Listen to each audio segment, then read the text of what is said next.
Capítulo 3. O complexo de superioridade. Alfred Adler. Estudamos, no segundo capítulo, o complexo de inferioridade e as suas relações com o sentimento geral de inferioridade de que todos nós compartilhamos e contra o qual lutamos.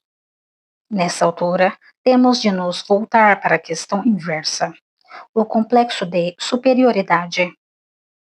Vimos como todos os sintomas da vida individual se exprimem em movimento, em progresso. Assim, poderemos dizer que os sintomas possuem passado e futuro. O futuro está ligado aos nossos esforços e ao alvo de vida, enquanto que o passado representa o estado de inferioridade ou de incapacidade que procuramos vencer. É por essa razão que, num complexo de inferioridade, nos interessamos pelo início, ao passo que, num complexo de superioridade, voltamos-nos antes para a continuidade e a progressão do movimento. Além do mais, os dois complexos naturalmente se relacionam. Não nos devemos admirar se, nos casos em que observarmos um complexo de inferioridade, encontrarmos um complexo de superioridade mais ou menos oculto. Por outro lado, se perquirirmos um complexo de superioridade e lhe estudarmos a continuidade, encontraremos sempre um complexo de inferioridade mais ou menos disfarçado. Devemos, por certo, ter sempre no espírito que a palavra complexo, ligada aos conceitos de inferioridade e superioridade, representa apenas uma condição exagerada do sentimento de inferioridade e da luta pela superioridade. Se encararmos as coisas dessa maneira, desaparecerá o paradoxo aparente de duas tendências contraditórias, o complexo de inferioridade e o complexo de superioridade coexistindo no mesmo indivíduo. Pois é óbvio que são naturalmente complementares a luta pela superioridade e o sentimento de inferioridade. Esforçamo-nos para ser superiores apenas porque sentimos certa carência em nossa condição atual. Esse projeto é um trabalho generoso ofertado pelo canal no YouTube, @cristianebatista8. Faço esse trabalho com todo carinho. E também foi patrocinado por um inscrito. Se você ouviu ou está ouvindo esse trabalho em outro local, por favor, denuncie. Desde que os chamados complexos se formam de condições naturais, não há maior contradição neles do que nos sentimentos. A luta pela superioridade é incessante. Constitui, na realidade, o espírito apsíquico do indivíduo. Conforme dissemos, a vida consiste em atingirmos um objetivo ou padrão, e a luta pela superioridade é que põe em ação o organismo no sentido desse padrão. É como se fosse uma corrente que arrastasse toda a matéria encontrada na sua dianteira. Se observarmos as crianças indolentes e a sua falta de atividade e de interesse por tudo, diríamos que elas parecem não experimentar esse movimento. Mas, apesar disso, nelas encontramos o desejo de ser superiores, desejo que as leva a dizer: se eu não fosse tão indolente, poderia ser presidente. Agem e se esforçam condicionalmente, se nos for lícito usar essa expressão. Têm auto-opinião sobre elas próprias e julgam que poderiam realizar muito do lado útil da vida se. Isso não representa a verdade, certamente. É ficção. Mas todos nós sabemos o homem muitas vezes se contenta com a fantasia. E isso é particularmente verdadeiro nas pessoas que têm coragem. Satisfazem-se perfeitamente com a ficção. Não se sentem muito fortes. E daí sempre estarem a fazer rodeios, querendo escapar às dificuldades. Mediante essa fuga, através dessa recusa em dar combate, criam um sentimento de serem mais fortes e mais espertas do que realmente o são. Observamos crianças que começam a cometer furtos porque sofrem de sentimento de superioridade. Acreditam estar enganando aos outros. Pensam que os demais ignoram seus furtos. Assim, tornam-se mais ricas com pequeno esforço. Esse mesmo sentimento é muito pronunciado entre os criminosos que se julgam heróis superiores. Já nos referimos a essa característica sob outro aspecto, como manifestações de inteligência privada. Esse indivíduo carece de coragem porque aspira a meios e modo de escapar à solução dos problemas da vida. A criminalidade é, desse modo, resultado de um complexo de superioridade e não a expressão de um vício fundamental e original. Observamos sintomas análogos entre os neuróticos. Sofrem de insônia, por exemplo, e por isso não se acham suficientemente fortes para cumprir as obrigações do trabalho. Em virtude da insônia, acham que não deverão ser obrigados a trabalhar porque não estão em condições de fazer o que poderiam fazer. E se lamentam: o que eu não faria se ao menos pudesse dormir? Observamos esse fato igualmente nas pessoas deprimidas e que sofrem de ansiedade. A sua ansiedade as transformam em tiranos. Na realidade, utilizam-se do seu estado ansioso para dominar os outros, visto que têm sempre de andar acompanhados e onde quer que vão, têm de levar alguém, etc. Os que lhes viverem ao lado terão de pautar a vida conforme as exigências da pessoa deprimida. Os melancólicos ou doentes mentais constituem sempre o centro de atenções da família. Neles, podemos observar o poder conferido pelo complexo de inferioridade. Queixam-se de ser fracos, de perder peso, etc.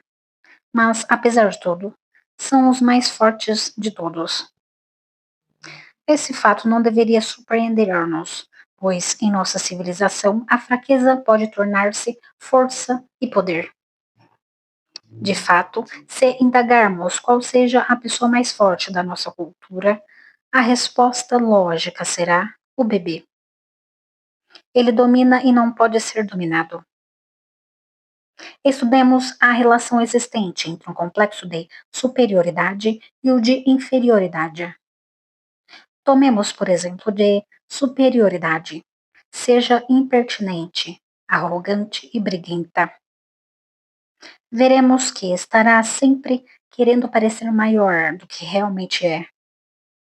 Todos nós sabemos como as crianças que têm acessos de gênio pretendem dominar os outros com cenas repentinas. Por que são impacientes?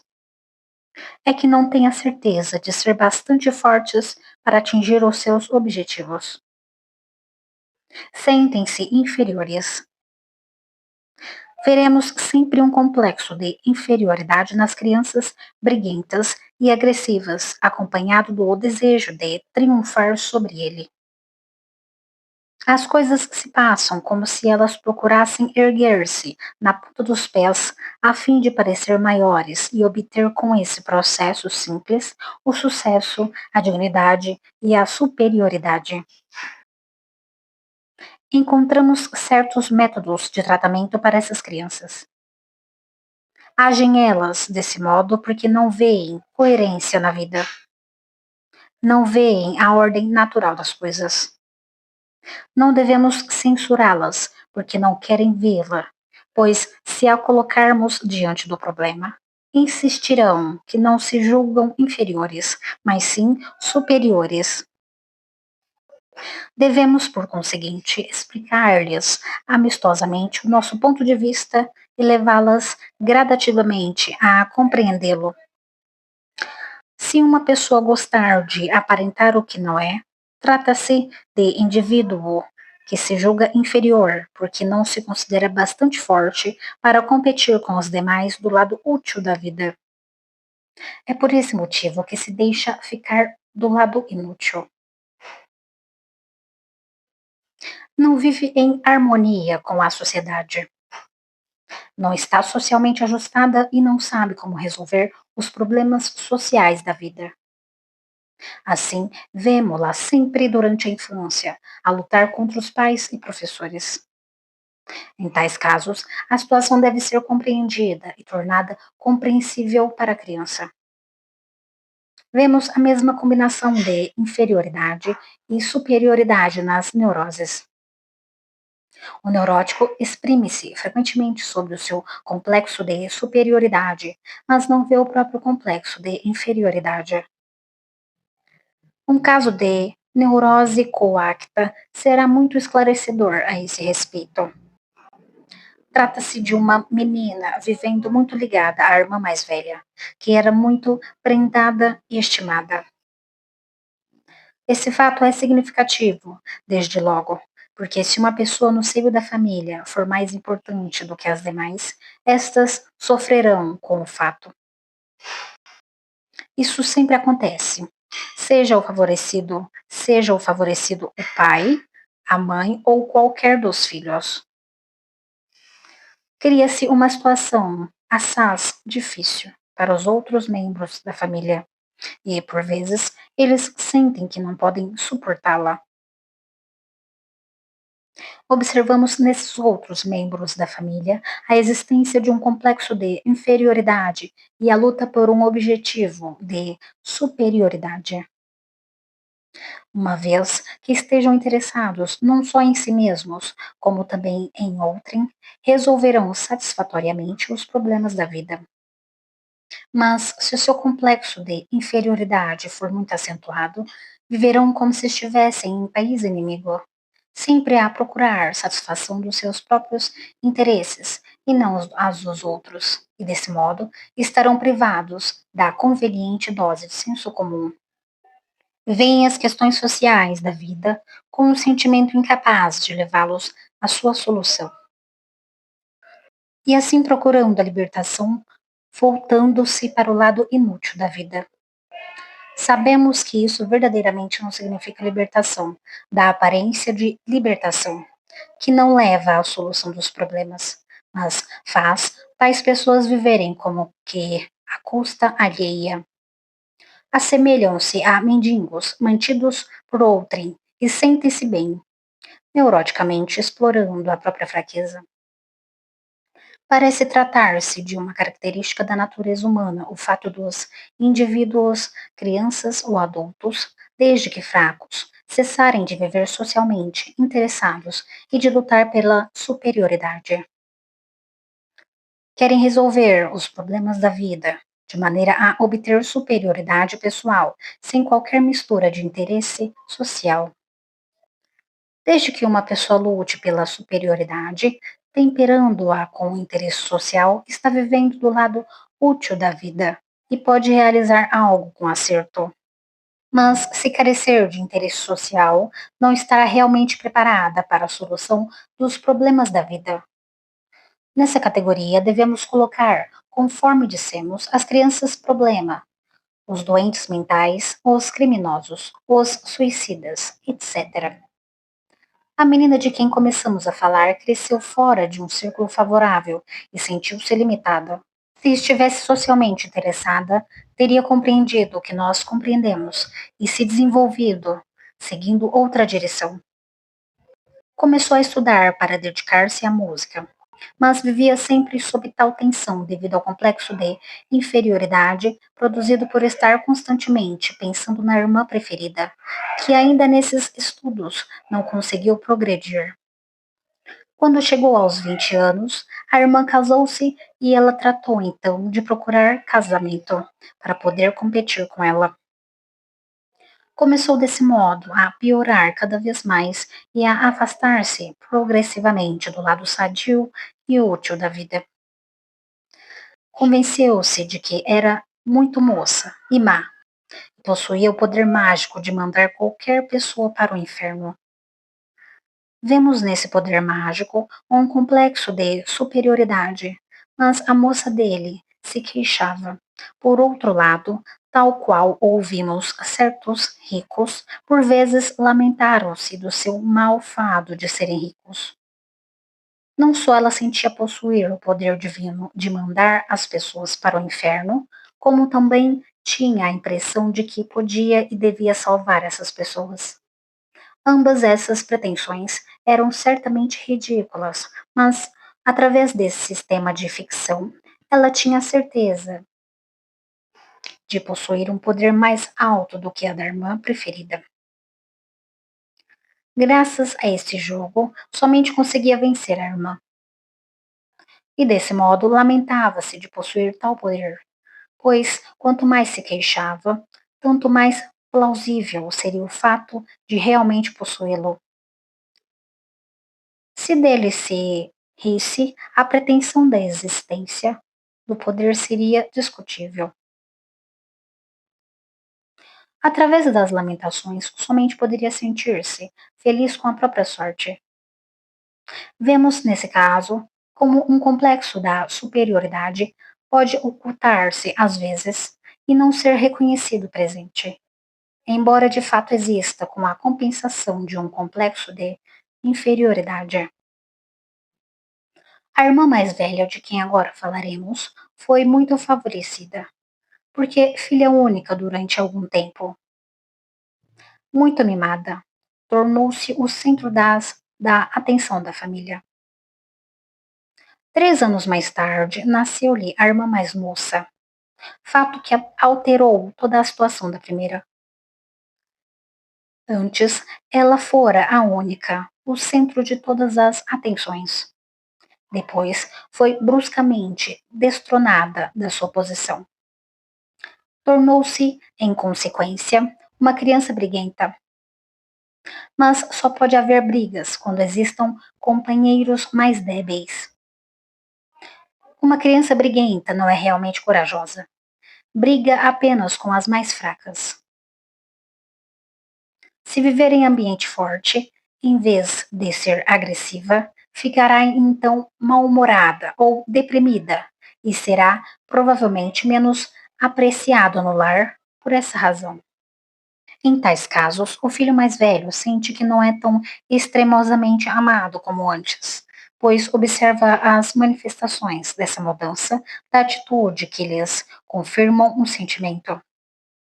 Considera a própria mãe a pessoa mais culpada, por ter sido ela quem trouxe a outra criança para o lar. Podemos compreender, desse modo, a razão pela qual dirige os seus ataques à própria mãe. O bebê, por outro lado, precisa de ser vigiado, observado e mimado como todos os bebês o são, estando assim numa posição favorável. Por conseguinte, não necessita de fazer esforços, não necessita de lutar. Cresce uma criatura muito meiga, muito suave e muito querida, tornando-se o centro da família. Há ocasiões em que a virtude, sob a forma de obediência, pode conquistar. Examinemos agora essa meiguice, suavidade e bondade, e vejamos se tudo isso está ou não do lado útil da vida. Podemos pressupor que a nossa paciente era dócil e tratável apenas por ser tão mimada. Mas a nossa civilização não vê com bons olhos as crianças mimadas. Os pais o compreendem às vezes e desejam pôr termo a esse estado de coisas. A escola por vezes intervém na questão. A posição de uma criança desse tipo é sempre perigosa e, por esse motivo, ela sente-se inferior. Não percebemos esse sentimento de inferioridade entre as crianças mimadas, sempre que estejam em situação favorável, mas desde que sobrevenham condições desfavoráveis. Veremos essas crianças se desarvorando e tornando-se deprimidas ou desenvolvendo complexos de superioridade. Os complexos de superioridade e o de inferioridade concordam num ponto. isto é, ambos se colocam do lado inútil da vida.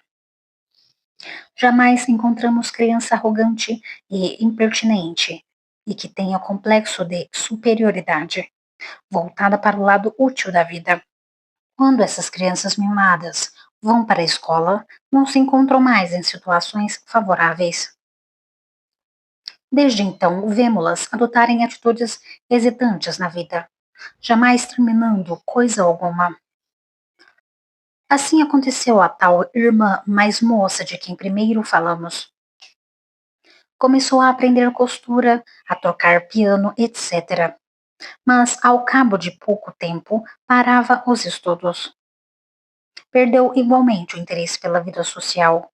Não quis mais ir a parte alguma e sentiu-se deprimida. Sentiu-se ofuscada pela irmã, que possuía características pessoais mais agradáveis. A sua atitude hesitante tornou-a mais fraca e perverteu-lhe o caráter.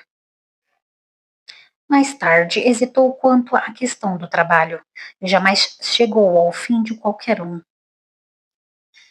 Vacilou também no tocante ao amor e ao casamento, a despeito do desejo de competir com a irmã. Quando completou 30 anos, olhou em torno de si mesma e encontrou um homem tuberculoso. Podemos logo imaginar que essa escolha deveria levantar-lhe a oposição dos pais. Não foi necessário, nesse caso, que ela própria interrompesse a ação, pois os pais o fizeram e o casamento não se realizou. Um ano mais tarde, casou-se com um homem 35 anos mais velho do que ela.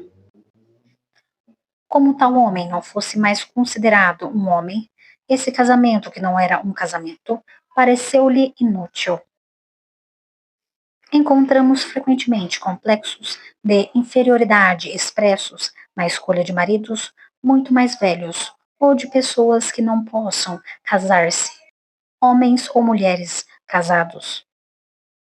Haverá sempre suspeita de sentimento de covardia, de inferioridade, quando existirem obstáculos dessa ordem.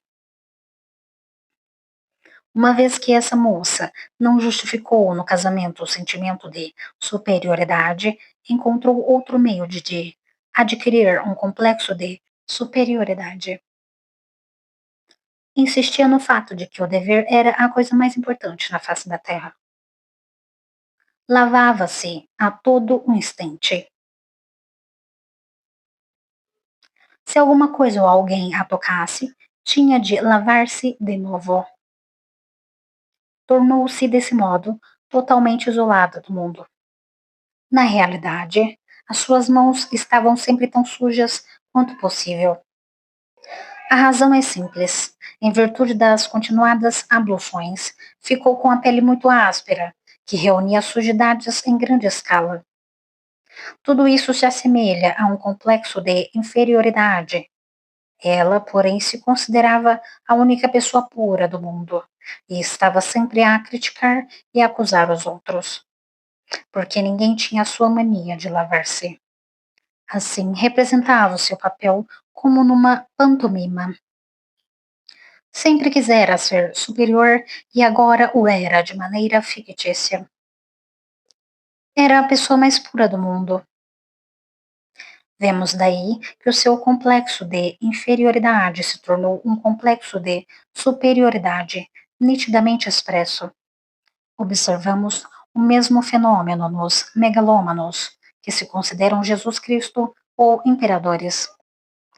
Tais pessoas vivem do lado inútil da vida e representam o seu papel como se ele fosse verdadeiro.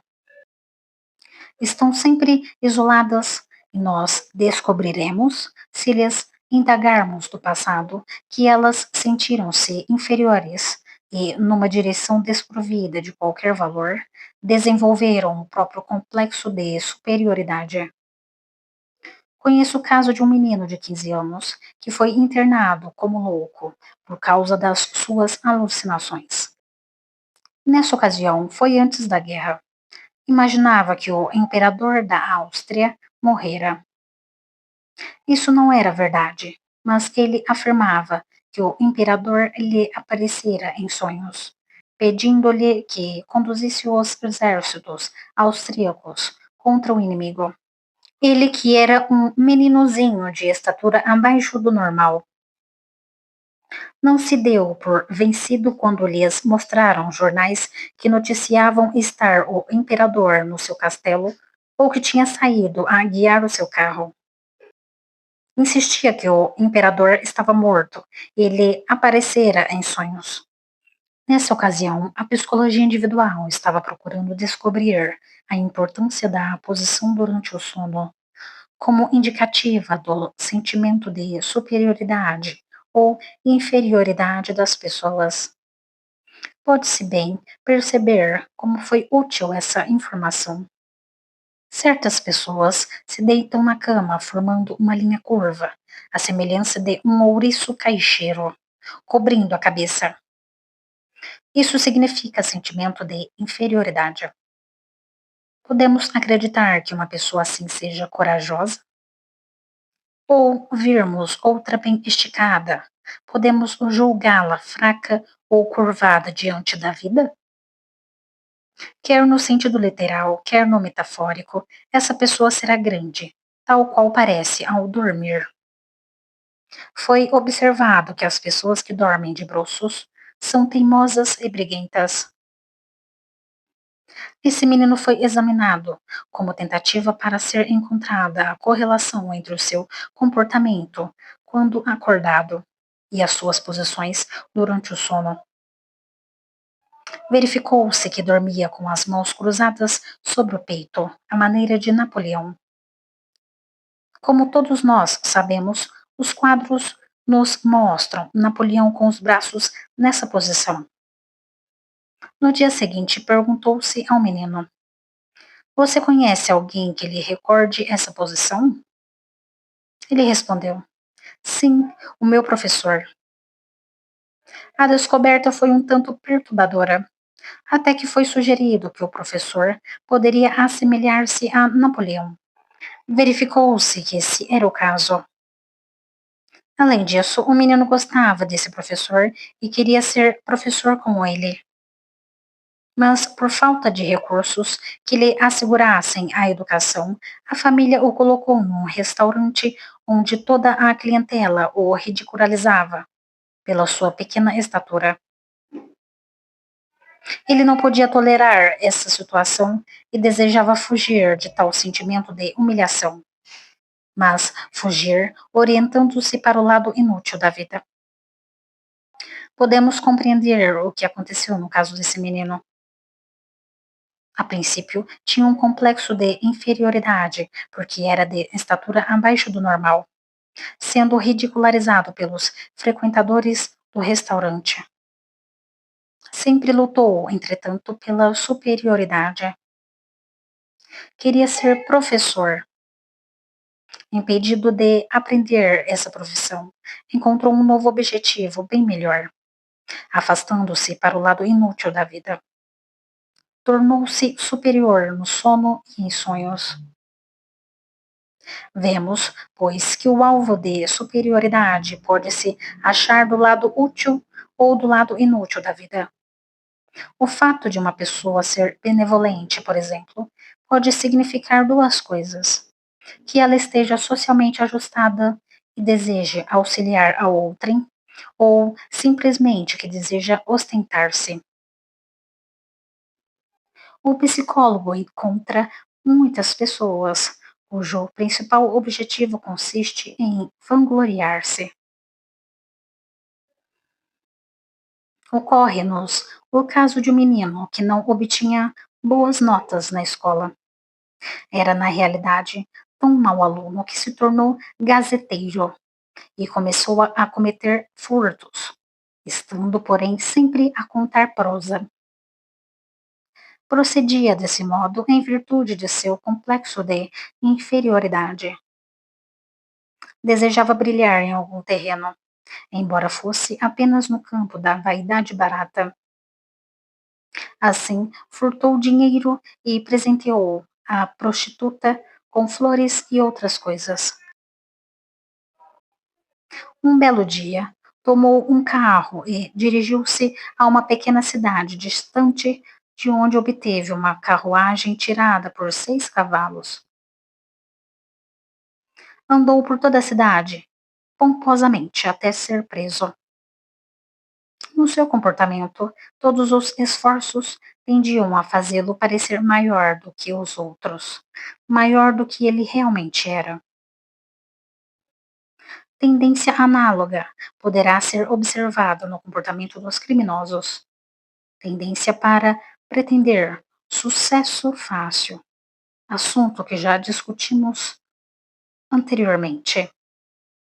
Há tempos, os jornais de New York noticiaram o fato de um ladrão irromper na casa de certos professores para discutir com eles. O ladrão declarou às mulheres presentes que elas não sabiam quanta preocupação havia nos trabalhos honestos comuns. Era muito mais fácil ser ladrão do que trabalhar. Esse homem tinha resvalado para o lado inútil da vida. Mas, tomando esse rumo, criaram um certo complexo de superioridade. Sentia-se mais forte do que as mulheres, principalmente porque estava armado e elas desarmadas. Mas estaria compreendendo que era um covarde? Sabemos que ele o era, pois nele vemos um indivíduo que se esquivara do seu complexo de inferioridade, derivando para o lado inútil da vida. Julgava-se um herói, entretanto, e não um covarde. Alguns indivíduos se voltam para o suicídio e desejam desse modo afastar-se de si próprios, o mundo inteiro, com as suas dificuldades. Parecem desprezar a vida e se julgam superiores, embora sejam realmente covardes. Vemos que o complexo de superioridade é a segunda fase do processo. É uma compensação para o complexo de inferioridade. Devemos sempre procurar descobrir a conexão orgânica, conexão que poderá parecer contraditória, sendo, porém, inteiramente conforme à natureza humana, como demonstramos. Encontrada essa conexão, estaremos à altura de tratar dos complexos de inferioridade e da superioridade. Não concluiremos o tema geral dos complexos de inferioridade e superioridade sem algumas palavras sobre a relação existente entre esses complexos e as pessoas normais. Todos nós, conforme afirmamos, temos um sentimento de inferioridade, mas o sentimento de inferioridade não é a doença, é antes um estímulo ao esforço e ao desenvolvimento dos sadios e normais. Torna-se condição patológica apenas quando o sentimento de insuficiência submerge o indivíduo e, longe de o estimular a ação útil, torna-o deprimido e incapaz de progredir.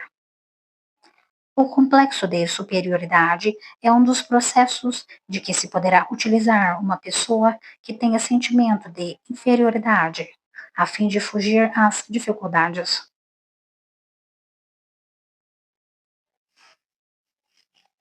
Julga-se superior quando não o é, e tal sucesso fácil a compensa do seu estado de inferioridade, que não pode suportar.